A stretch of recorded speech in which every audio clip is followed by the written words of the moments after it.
So it has been brought up that Benny the Butcher and Freddie Gibbs were spotted in an airport, and apparently they were discussing stuff, so maybe their beef has been squashed. That brings up a few questions. Number one, what is the extent of it? And two, do fans benefit from like rap beef? I'm Sean, Lonegevity with Bringing Down the Band and the New Old Heads podcast, and this is my Unpacked series where I go deeper on New Old Heads segments and sometimes some other things. But yeah, let's get into this reaction. Do fans benefit from rap beef? In 2021, Freddie Gibbs mocked Benny. We remember this. This was after a robbery attempt that left Benny, he was shot. Like, this is real talk. Nobody was shot at that particular incident, though. Continue, I'm sorry. I was just clarifying. Thank you. So, but we know things escalated between Benny and Freddie because this is all documented. And he ended up being with Freddie's ex-girlfriend at the time. I think her name was Destiny Fox. Y'all correct me if I'm wrong. Yeah, that's her name. But there was recent footage that popped up of he and Benny talking in the airport. Now, who knows what the nature of the conversation was, but I saw Westside Gunn basically saying, look, it's either going to be tables and chairs or y'all need to just talk and figure out what's going on. War or peace. Well, the clip was longer than that, but I see what you're saying. And I feel him on that because when you see two artists that are dope and you can tell what that project would be, as a fan, I like to hear stuff like that. Do fans ultimately benefit from the creative output that a beef can produce, or do they get caught up in a negative cycle of the online conflict, the drama that comes with it? And does that detract or take away from the music? Because you have two sides to this. What do you guys think about this? Because I think a potential, reconciliation would be dope because I know what type of music they would be able to put out if they got together. There's part of me, it's that thrives off of negativity. and honestly, if you're a content creator, you can't judge me because so do you. Because hey, man, we realized what the numbers were when we were able to go and dissect the Kendrick versus Drake. True. There's some of you who became content creators because of that beef. I mean, you have nothing to talk about now. Nobody cares, but. What's the beef, or is that his name? What's the dirt? What's the dirt? What's the beef? What's the same thing, right? That's neither here nor there. Honestly, wartime does create a certain level of content for, I would just say, us as content creators. As far as consumers and people who love hip hop, I would love to see them get together and do some high level street rap. That is something that I enjoy as well, just as someone who likes to put on my headphones and hear a slap here and there. But just because it's peace between them doesn't mean there's going to be collaboration. We talked about 𝗕𝗥𝗡𝗚𝗚 and 𝗕𝗔𝗡𝗪. I don't think there's particularly war between them. They don't have anything that is detrimental, or they're not talking about each other's families or anything. But you listen to 𝗕𝗥, the past was the past, and it's never going to happen again. And so I think, if anything, maybe they've moved past beefing and talking bad about each other in public spaces. But I don't hold a lot of hope for them collaborating artistically anytime in the future. Yeah, and you have to, there's difference between like beef and beef. The Ray Vaughn, Joey Badass thing, that wasn't rap beef. That was just battle tracks back and forth. The Drake and Kendrick thing was kind of serious. Obviously, lawsuits were involved, but it was a different type of beef. Obviously, the East-West Coast beef was very serious. Obviously, the Benny the Butcher and Freddie Gibbs thing was serious because there were literally things happening. Like, there's different levels to this. And, me as somebody, like, I never want to see that stuff happen, obviously, right?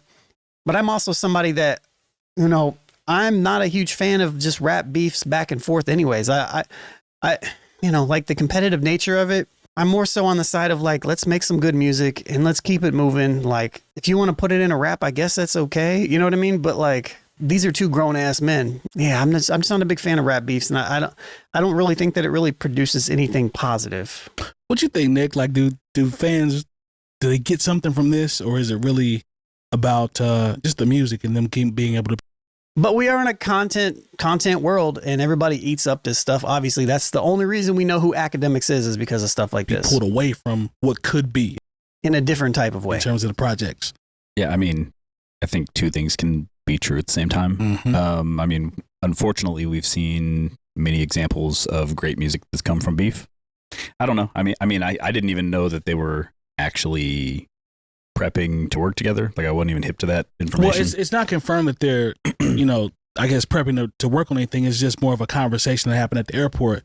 that could lead to something down the road. I don't think everything has been cleared. It's just just like wishful thinking. Yeah, this is more fans. wishful thinking just from the fan. I'm a fan, so I'd love to hear this, but this is more wishful thinking. Nothing has been confirmed at this point.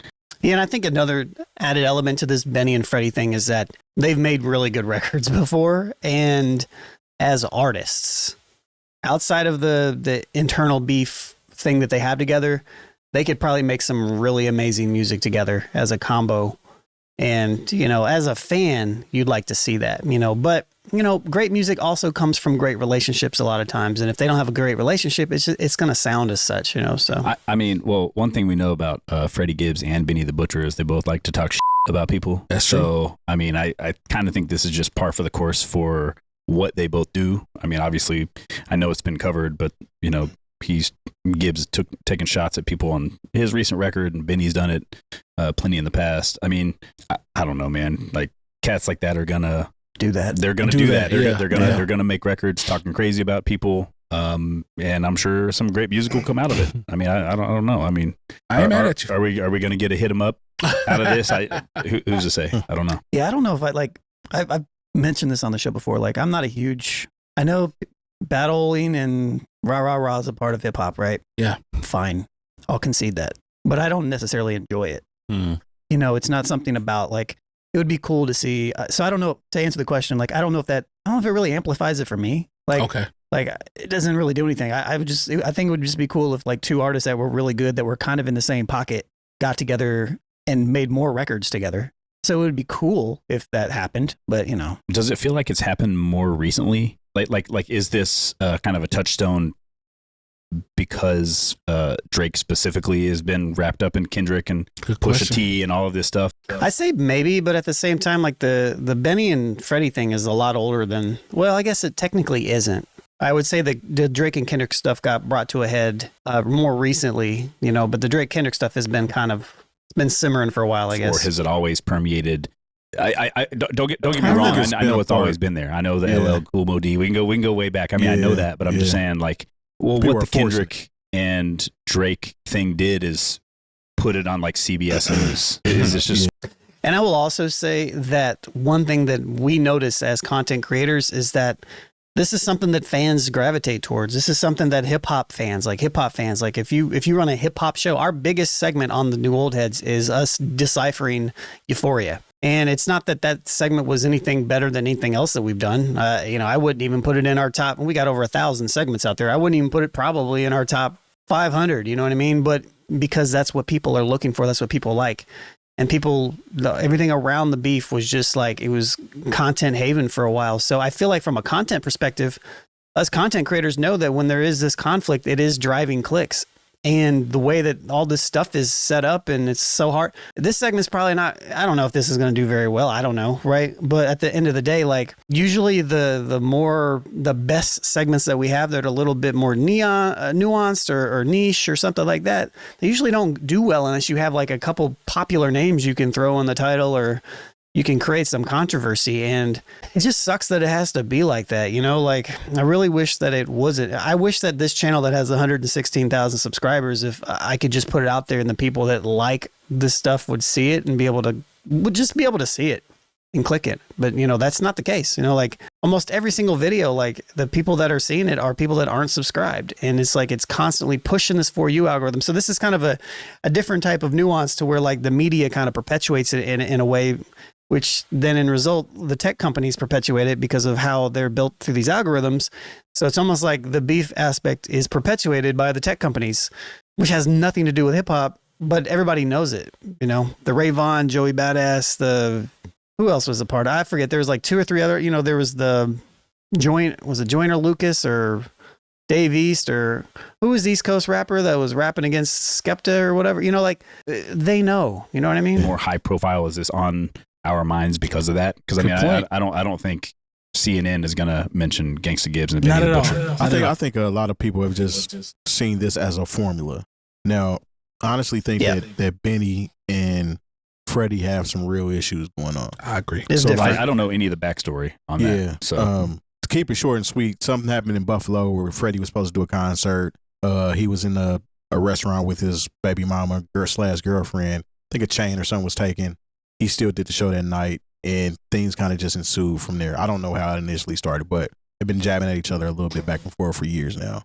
Again, I think people see that formula and kind of stick to it. What's his name? Joey Badass dropped a song at the beginning of the year calling people out essentially, and it was in the name of rap. So like when we talk about a beef in the name of it just being a friendly jab on wax, get to it. You know what I'm saying? I mean, for sure. It brought along a lot of songs from other people. Even Ab-Soul dropped a diss song toward him, and they're going on tour together. Yeah. They ended up doing another record together. They did like a Red Bull cypher together. Yeah. So where Ab-Soul actually addressed it kind of in jest, which, that's cool. It's literally in the nature of hip hop. I G for that. But when it comes to it getting serious, we all were around when the East-West Coast beef started.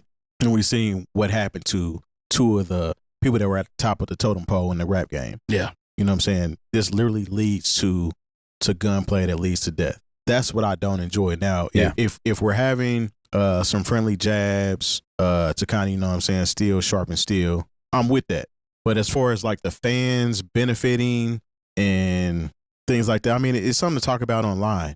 We didn't have the outlet to talk about it online, so it didn't live as long as it does now, I think. And a lot of people definitely kind of hype it up because everybody takes a side and my side is right, your side is wrong, blah, blah, blah.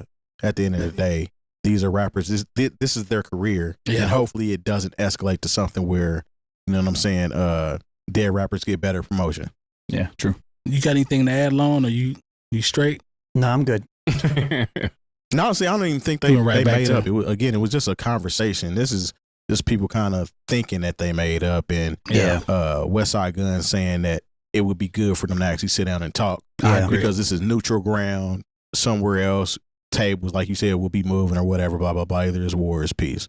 So, like, if they can move on from this and get on with their lives and continue to release music, because honestly, I thought together they made a pretty dope 1-2 combination. For sure. I agree. So if they're able to get back to that, that's cool. If not, then that's cool too. I mean, it is what it is. Yeah, the only thing that I would just kind of echo is what Terry said. Like, there's a difference between like the Ray Vaughn and Joey Badass beef than the seriousness of what seems to be behind the Benny the Butcher and Freddie Gibbs thing. Right. Yeah, when you get robbery and people's baby moms involved, like that takes it to another level. Well, this isn't the first time that Gibbs has been involved in like robberies and shootings and things like that too. So I think the potential for that seems closer. Mm-hmm. Yeah. At this age, I'm like, look, man, let's get to the music, bro. Like, facts. Let's just, because to Terry's point, this is one of those situations where it's definitely real. This is not one of those other ones, but at the same time, it's real. But I also know what type of heat we've seen it. We've had a few examples of what it could be. So yeah, I hope that the conversation that Benny and Freddie had was productive, and at the very bare minimum that they were able to kind of move on from the situation. You know what I mean? And I mean, don't get me wrong, things can get personal, but it's always cool when people can reconcile. And that. So I hope that that's the case. But I would also say that fans do benefit from rap beef, and this is a crazy cycle. And it's challenging out here for content creators. It's big media is going away. We're all controlled by the algorithms. So I wish more people saw the more insightful content and information and media and coverage from those out there that are making those things and doing it. It's not just us, it's not just me or whatever. There's way more people that are doing it, but I wish that stuff would get highlighted and pushed a little bit more in these algorithms. So at the end of the day, the algorithms are pushing what the people want. So it is what it is, so I guess you're going against the grain if you don't push that, but I don't know if that's always a good thing. Anyways, I'm Sean. This has been my Unpacked series. If you want more content like this, make sure you subscribe. Make sure you slap that notification button. And if you like the New Old Heads, you like the stuff that we do, become a member, patreon.com/newoldheads. So you can become a free member and just get notified when we do stuff out in the wild and other new stuff. And we have access to you. So when we drop new stuff, you get to see it. But become a $5 member and get to support the show. And you get our 2-hour uncut episode every week. Drops on Thursdays. All right. Till next time. Peace.